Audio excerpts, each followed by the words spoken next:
Hello, myself Amitas Vishnu, lecturer in computer engineering from Government Polytechnic Gandhinagar. So today we are going to learn about the subject programming in C++ of semester 3 diploma in computer engineering. So today we are going to cover the unit 3 second topic. So the today's lecture outcome is after learning this lecture, after completing this lecture, a student will be able to develop the program using constructor and destructor. So to achieve these learning outcomes, the topics to be covered, first one is parameterized constructor, second one is multiple constructor in a class, and third one is constructor with default arguments. So next, so let us learn the following topics. First of all, what is parameterized constructor? So constructor which takes the argument, that is called as parameterized constructor. जो constructor argument लेता है उसे हम parameterized constructor कहते हैं. Previous lecture में हमने देखा था कि parameterized constructor जो है वो arguments लेता है. प्रीवियस लेक्चर में हमने देखा था कि जो भी कोई कंस्ट्रक्टर होता है उसका सेम नाम होता है ऐसे क्लास नेम. तो हम एक स्पेशल टाइप के कंस्ट्रक्टर जिसमें हम आर्ग्यूमेंट पास करते हैं उसे हम पैरामीटराइज कंस्ट्रक्टर कहते हैं. The initial value have to be passed as argument to a constructor function. हम इन वैल्यू को इनिशियलाइज करने के लिए पैरामीटराइज कंस्ट्रक्टर का यूज़ करते हैं. नेक्स्ट, अब हम देखते हैं पैरामीटराइज कंस्ट्रक्टर का एग्जाम्पल. सो यहाँ हमारे पास एक क्लास है जिसका नाम है इंटीजर. यहाँ पे दो वेरिएबल है ए और बी. यहाँ पे जो कंस्ट्रक्टर है उसके अंदर हमने दो वेरिएबल पास किए हैं, integer X and integer Y. तो जो कंस्ट्रक्टर है वो उसका नाम सेम है एज अ क्लास नेम, आप देख सकते हैं इंटीजर है. तो यहाँ पे हमने एक्स और वाई की वैल्यू जो है वो ए और बी को पास की है, तो इससे हमने वैल्यू को इनिशियलाइज किया है. तो ये एक बेसिक एग्जाम्पल हो गया पैरामीटराइज कंस्ट्रक्टर का. ओके, नेक्स्ट एग्जांपल देखते हैं फिर से पैरामीटराइज कंस्ट्रक्टर है जिसमें हम एक ऑब्जेक्ट को कॉल करेंगे और कंस्ट्रक्टर किस तरह से कॉल होता है वो देखते हैं. तो सबसे पहले आईओस्ट्रीम जो हेडर फाइल है और कॉन्यो जो भी हेडर फाइल है. दूसरा हमने क्लास बनाया यहाँ पे एग्जांपल, और उसके अंदर दो वेरिएबल ए और बी है हमारे पास. हमारे पास जो कंस्ट्रक्टर है उसका नाम है एग्जांपल, उसके अंदर दो वेरिएबल एक्स एंड वाई जो हमने प्रीवियसली लिए थे सेम टू सेम वेरिएबल्स. और हमारे पास जो वैल्यूज़ हमने असाइन की ए और बी की, वो एक्स और वाई की जो वैल्यू है वो ए और बी को हमने इनिशियलाइज कर दी है.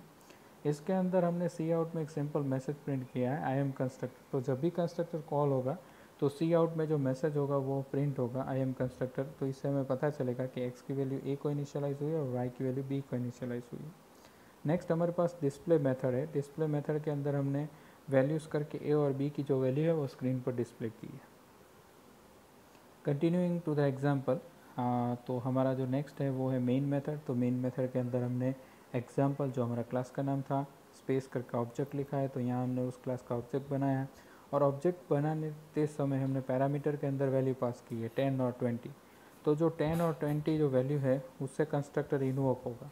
तो उससे क्या होगा कि ऑब्जेक्ट और डिस्प्ले जब हम कॉल करेंगे, मतलब उससे पहले क्या होगा, जैसे ही हम ऑब्जेक्ट बनाएंगे तो कंस्ट्रक्टर इन्वोक हो जाएगा. तो जो 10 वैल्यू है वो x को पास होगी और इनडायरेक्टली वो a को पास हो जाएगी, और 20 वैल्यू जो है वो y को पास होगी तो इनडायरेक्टली वो b को पास हो जाएगी. जब हम object dot display method call करेंगे तो जो डिस्प्ले मेथड है वो x और y की वैल्यू स्क्रीन पर प्रिंट करेगा. तो x और y की जो वैल्यू स्क्रीन पर डिस्प्ले होगी तो वो 10 और 20 प्रिंट होगी. रिटर्न ज़ीरो और गेट सी एच. तो यहाँ हम आउटपुट में देख सकते हैं कि आई एम कंस्ट्रक्टर, यानी जब कंस्ट्रक्टर बना होगा, जब एक्स और वाई की वैल्यू ए और बी को इनिशियलाइज हुई होगी तो वो मैसेज प्रिंट हुआ, और उसके बाद जो ए और बी की जो वैल्यू है 10 और 20 जो एक्स और वाई की पास की थी हमने ऑब्जेक्ट कॉल करते समय, वो वैल्यू उसको पास हुई है ए और बी को, और वो वैल्यू स्क्रीन पर प्रिंट हुई. तो ये एक बेसिक एग्जाम्पल था पैरामीटराइज कंस्ट्रक्टर का. नेक्स्ट देखते हैं default constructor. So it is possible to define a constructor with default arguments. तो ऐसा पॉसिबल है कि हम कंस्ट्रक्टर को डिफ़ॉल्ट आर्ग्यूमेंट के साथ कॉल कर सकते हैं. मतलब कि अगर हमारे पास कोई कंस्ट्रक्टर है जिसके अंदर दो आर्ग्यूमेंट है और हम जब ऑब्जेक्ट बनाते हैं तो एक ही आर्ग्यूमेंट अगर पास करते हैं या कोई भी आर्ग्यूमेंट पास नहीं करते, तो बाय डिफ़ॉल्ट वो कंस्ट्रक्टर के अंदर जो भी हमने डिफ़ॉल्ट वैल्यू सेट की है आर्ग्यूमेंट्स की, वो ऑटोमेटिकली पास हो जाती है.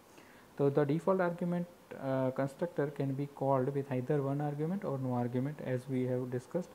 When called with no argument, it becomes a default constructor. जब भी हम किसी कंस्ट्रक्टर को कॉल करते हैं, यानी जब ऑब्जेक्ट बनाते हैं सिंपल उसमें पैरामीटर पास नहीं करते हैं, तो वो डिफ़ॉल्ट कंस्ट्रक्टर को कॉल करता है। Okay, next topic multiple constructor इन अ क्लास। तो हमारे पास मल्टीपल कंस्ट्रक्टर एक क्लास में हो सकते हैं। तो यहाँ पे हम एक और कंसेप्ट भी सीखने वाले हैं। ये जैसे ये एग्जांपल कंप्लीट करेंगे तो वो टॉपिक भी देख लेते हैं। तो सबसे पहले हमने यहाँ पे एक क्लास बनाया है, क्लास का नाम है पॉइंट, और उसके अंदर हमने दो पैरामीटर्स रखे हैं एक्स और वाई। यहाँ पे हमारे पास जो पब्लिक मेथड में कंस्ट्रक्टर है उसका नाम है पॉइंट।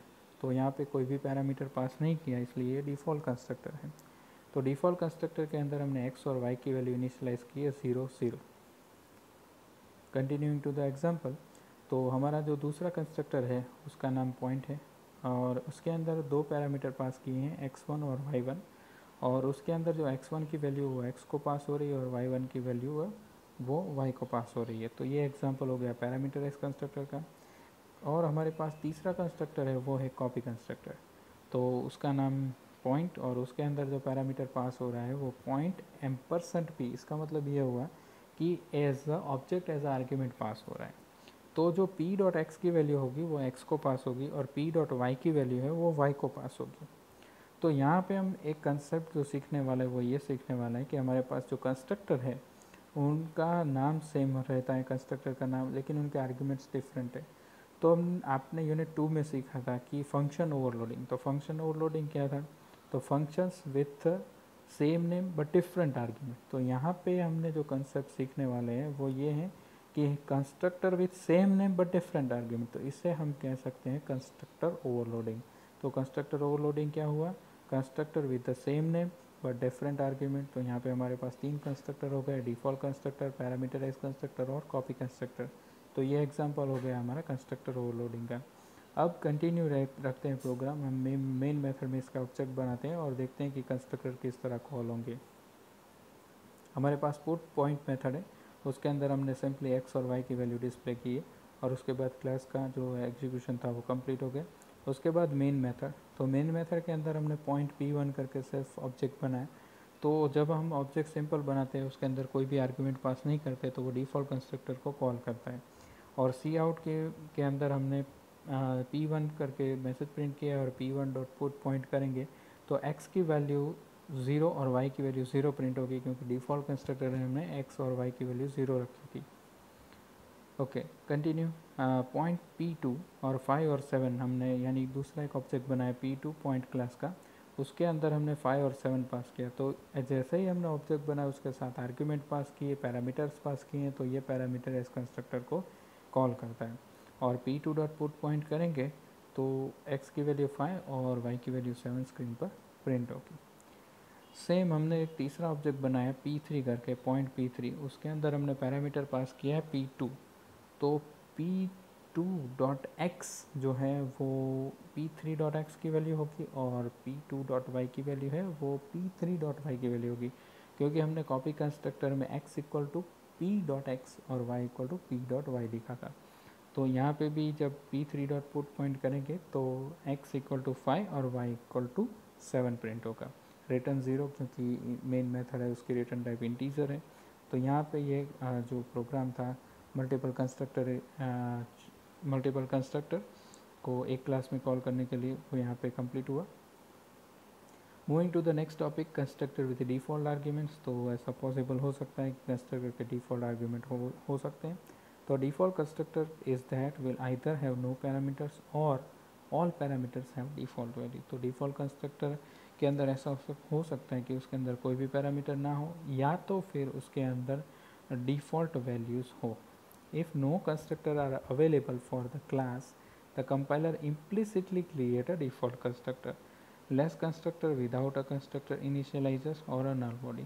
अगर कोई कंस्ट्रक्टर नहीं है तो कंपाइलर अपने आप की हर एक क्लास का कंस्ट्रक्टर बना लेता है, और उसको जो भी बेसिक रिक्वायरमेंट, यानी जो ऑब्जेक्ट बनाने की मेमोरी है उसको इनिशियलाइज कर देता है।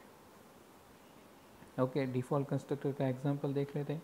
तो हमारे पास यहाँ पे एक इंटीजर करके क्लास है, उसके अंदर दो पैरामीटर a और b, और यहाँ पे हमने डिफ़ॉल्ट कंस्ट्रक्टर बनाया है इंटीजर करके। उसके अंदर a की वैल्यू 10 और b की वैल्यू हमने 20 पास की है, और पुट डेटा नाम की मेथड है जो एक ही और वैल्यू है वो स्क्रीन पर डिस्प्ले कर रही है।